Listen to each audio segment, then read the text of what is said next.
everyone, welcome to Only for Teens on TalkToRadio.com. Today we'll be talking about bipolar disorder with Dr. Netta Shaked, South Beach psychologist. Thank you so much for being here. Thank you for having me. So what exactly is bipolar disorder?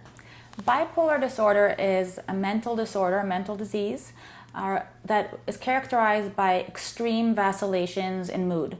I'm not talking about your everyday vacillations in mood, like I'm feeling down today and I'm kind of okay tomorrow.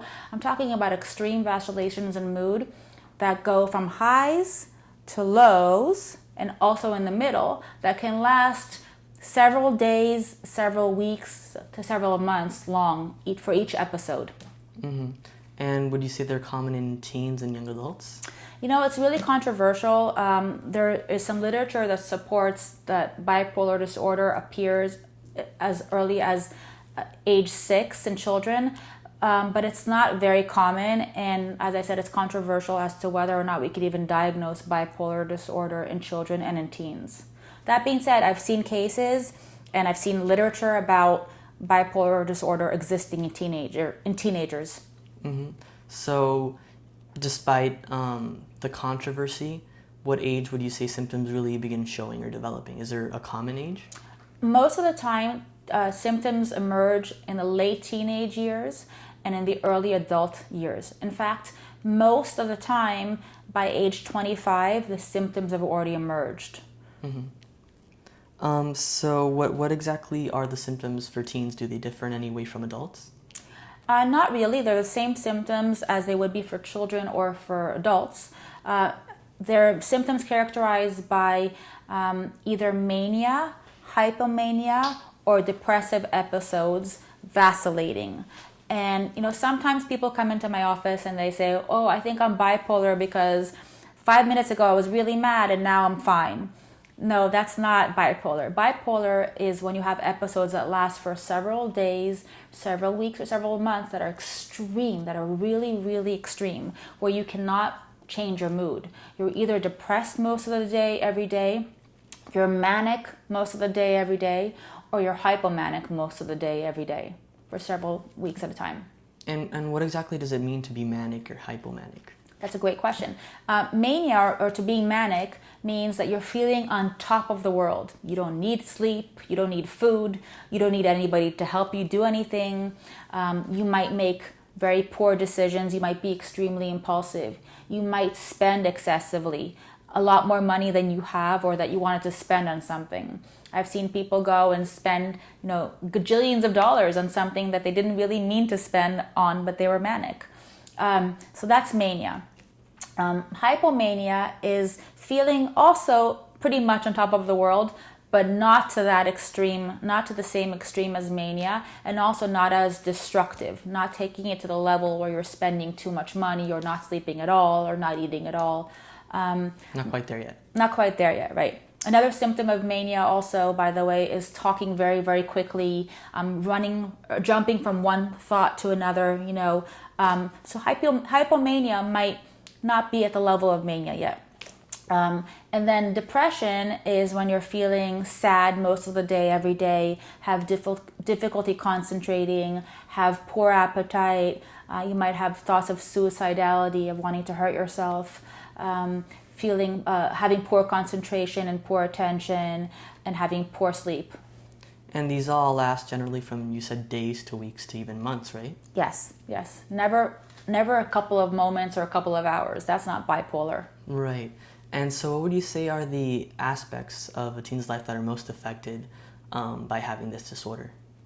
Well, this is kind of a volatile disorder because your mood changes and you can't really control it on your own. And it might come about as a mood change that wasn't anticipated. So some ways teens might have difficulty coping is with their friends or in school or with their parents. Those who are closest to them might have the most impact in terms of how a teen is coping. They might push them away, you think? They might push them away. They might be intolerable to be around because, they're doing things that are not considered within the normal range. Mm-hmm. And you said about school, right? How else does it affect them in school, for example? Well, a teen who has bipolar, who is not being treated, might not go to class, might skip school not for the day, but for a few weeks, a few months. Wow. They might not do any of their homework. They might not sleep for several weeks at a time. And you can imagine not sleeping for several weeks of a time, how your school day would look, right? They might make impulsive decisions or have very poor judgment doing things that are destructive. In fact, a lot of the cases of suicide have bipolar disorder. There's a lot of correlation between bipolar disorder and suicidality. And you said before there's a lot of controversy, right?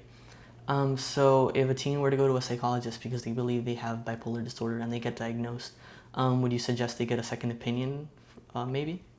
Because it's fairly controversial, I would recommend that somebody who's being diagnosed for bipolar disorder either be diagnosed by somebody who is extremely knowledgeable in the field of bipolar disorder in children and in adolescents, or get a second opinion. There are oftentimes mistakes in diagnoses, especially with illnesses that are not very common for children, and it's really important that you diagnose properly so that you can then medicate and intervene with therapy properly. And what happens after you're diagnosed? Well, most of the time with bipolar disorder, they're medicated. And most of the time, or not most of the time, but oftentimes bipolar patients are not compliant with medication. The reason being is that they don't want to, they like the manic, they like the hypomania episode. They don't want that to be taken away from them. So they might not be compliant with medication. Another aspect of treatment for bipolar disorder is therapy, which is incredibly crucial. And it's very important that you have a therapist that you work with, that you have a good rapport with, that you can really delve into the work with, and that you want to work with in terms of your bipolar treatment.